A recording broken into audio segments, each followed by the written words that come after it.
The story of Shukadev Paramahans is one of the most inspiring in our Puranas because Shukadev himself has been one of the most elevated spiritual personalities in Indian history.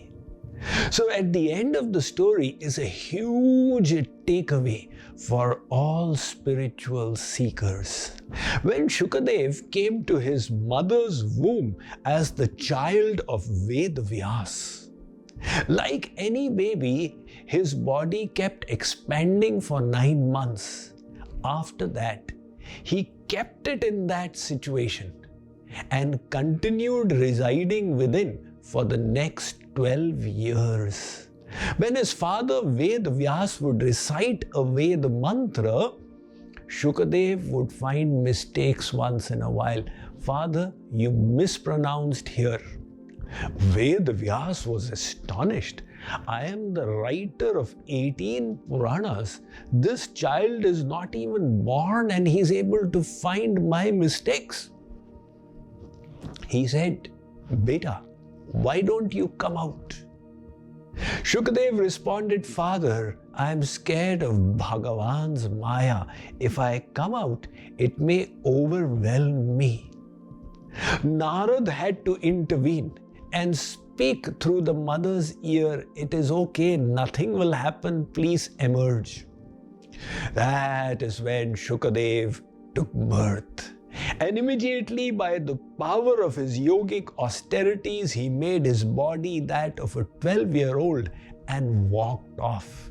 He did not even tell his father, please give me permission for sannyas. He just straight left the house. The father was calling from behind, Beta, Beta, Beta. But the child heard nothing. Yam prabrajantam anupetam apeta krityam dvaipayano virahakatar ajuhava putreti tanmayataya tarvobhinedustam sarvabhutaridayam munimanatosmi. So why did Shukadev not respond? Because he lifted his mind to nirvikalp samadhi, a state in Advait where all a person perceives is the self. Yatra hi dvaitamiva bhavati taditaretram jigharati taditaretram pashyati taditaretram shrinoti taditaretram abhivadati taditaretram manute taditaretram vijanati yatravasya sarvamatmaiva bhut tatkenakam jigre tatkenakam pashyet tatkenakam shrinuyat tatkenakam abhivadet tatkenakam manvita yenedam sarvam vijanati tankenakam vijaniyat digvatat ramare kena vijaniyat. This mantra of the Vrihadaranyak Upanishad states that a Paramahans Jnani is one who only perceives the self through all the senses. So Ved Vyas had to return, but before that, an episode happened which was so astounding. There were some women bathing in a lake. And when 12-year-old Shukadev went by, they continued to bathe in their naturality. However, behind was following Ved Vyas, an old man, and the women saw him.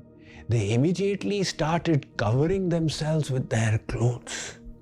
That hurt Ved Vyas very much. Drishtvanuyantam rishimatmajamapyanagnam devyo hriya paridadhurna sutasya chitram tadviksha prichhati munau jagadustavasti stri pumbhida nastu sutasya vivikta drishte. Vedavyas stood there and annoyance asked the women, Can I ask you a question? Yes, please do. Just now my young son went by and you did not cover yourselves. I am an old man. Why are you feeling so embarrassed as to put on your clothes? The women said, O sage, if you don't mind, we will respond. You are a Hans and your son is a Paramahans. Now, what is the difference between a Hans and a Paramahans? Jada Chetana Guna Dosha Maya Vishva Keenha Karatara Santa Hansa Gunagaha Hipaya Parihari Vari Vikar.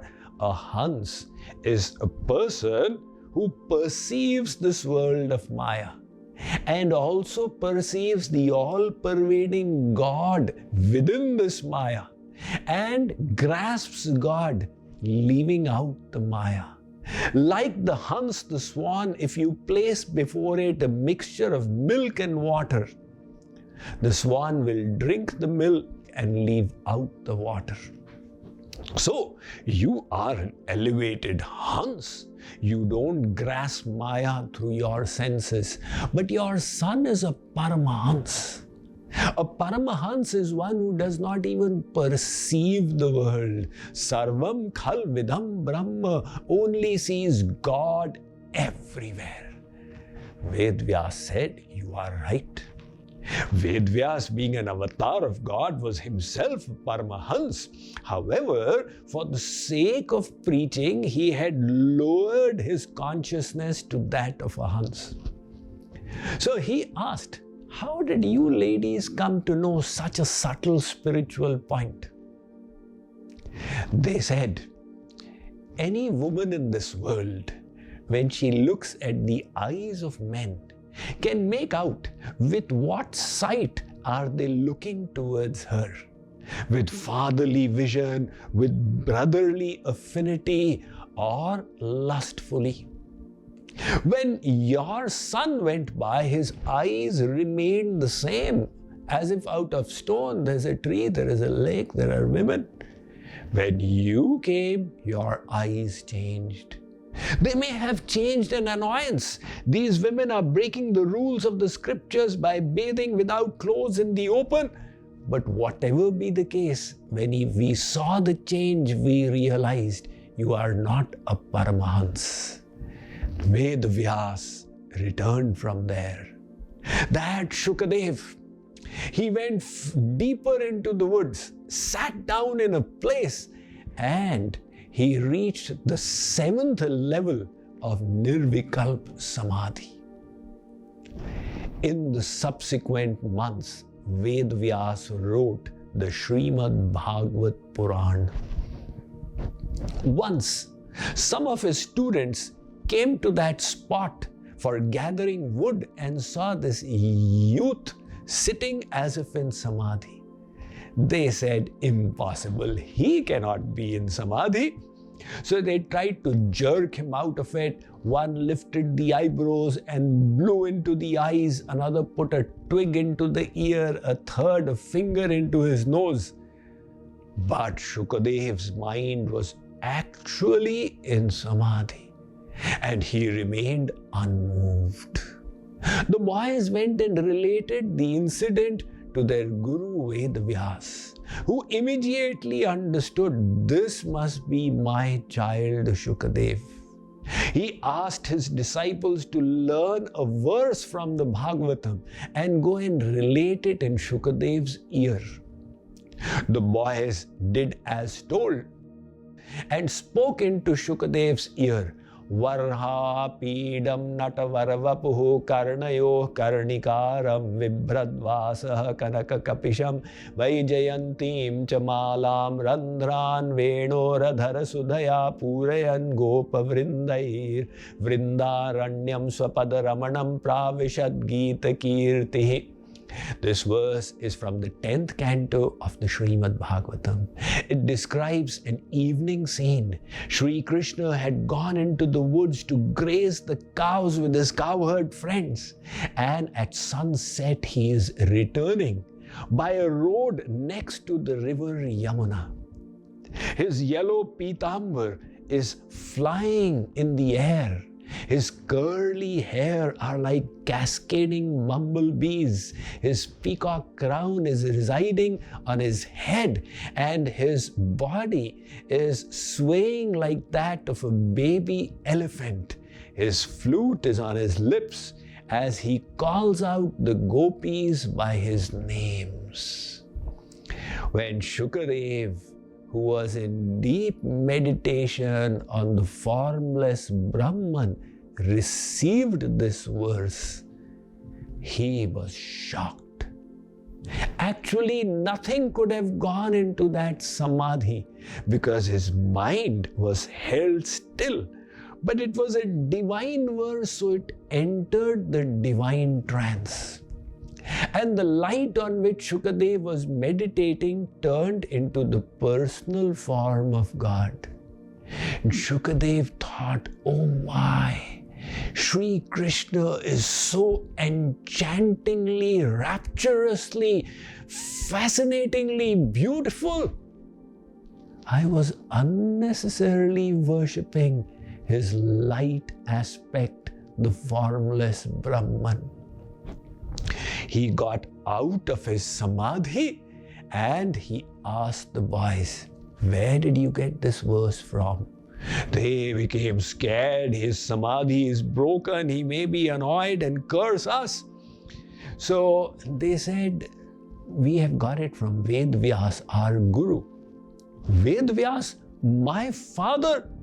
Shukadev got up, went straight back to Vedas and heard the entire Bhagavatam from him. That was the Bhagavatam which he related to Parikshit on the banks of the Ganges over a period of 7 days when Parikshit was cursed to be bitten by the poisonous Takshak snake. So what is the learning? Let's see what the art and science of happiness has to say. The episode reveals the unsurpassable sweetness of Premanand in comparison to Brahmanand. Absorbed in divine love for Shree Krishna, Shukadev's mind naturally detached itself from the bliss of the formless Brahman until he heard the verse. Dev had been meditating on divine light. On hearing the verse, the light turned into Shree Krishna. It thrilled every pore of Shukadev's body, and he pondered, why was I running after the formless when Shree Krishna is so blissfully enchanting? So what is this enchanting nature of God's personal form? Look at it this way.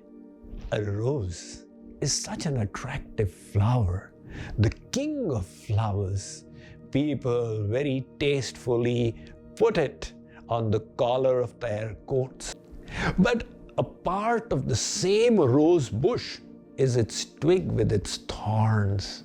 Have you ever heard of somebody putting a twig on their coat collar? Of course not. Why?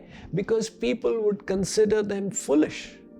So even though the rose bush is one, yet there is such a distinction between a twig and its flower. Likewise, the Supreme Divine Personality is one, and yet the bliss of the personal form of the Lord is so much delectably sweeter than the infinite bliss of the formless Brahman. So what is so special about the bliss of the personal form of the Lord or Premanand? Well, have you ever eaten mangoes? Of course, Swamiji, Indian mangoes, the king of fruits. But tell me, if you sit and start relishing mangoes, and by your side somebody starts relishing the mango twig, branches or leaves, what will you say to him? Crazy guy? He is rejecting the fruit and eating the leaves. What's wrong with him? Oh, I see. He's crazy because he's eating mango leaves. And you are intelligent because you are eating the fruit. Yes, I'm double MA. Oh, really? Very qualified. But tell me, isn't it after all just one mango tree? The twigs, branches, roots, flowers, leaves, and fruit are all aspects of it. Yet, there is such a difference that for the fruit you say very intelligent and for the leaf you say crazy. Now suppose, consider the sugarcane tree. If there was a fruit on it, how sweet that would be. When the tree itself is so delicious, what would be the taste of the sugarcane's fruit? So many people say, what was wrong with Brahma? He created fruit on such bitter trees, and the sweet sugarcane tree he created without fruit. Well, let us consider the hypothetical case where sugarcane also had fruit.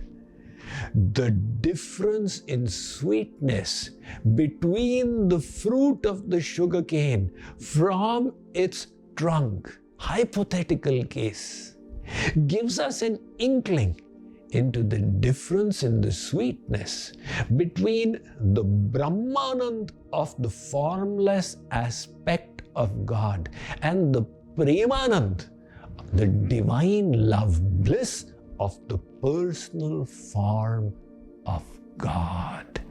That is the highest bliss.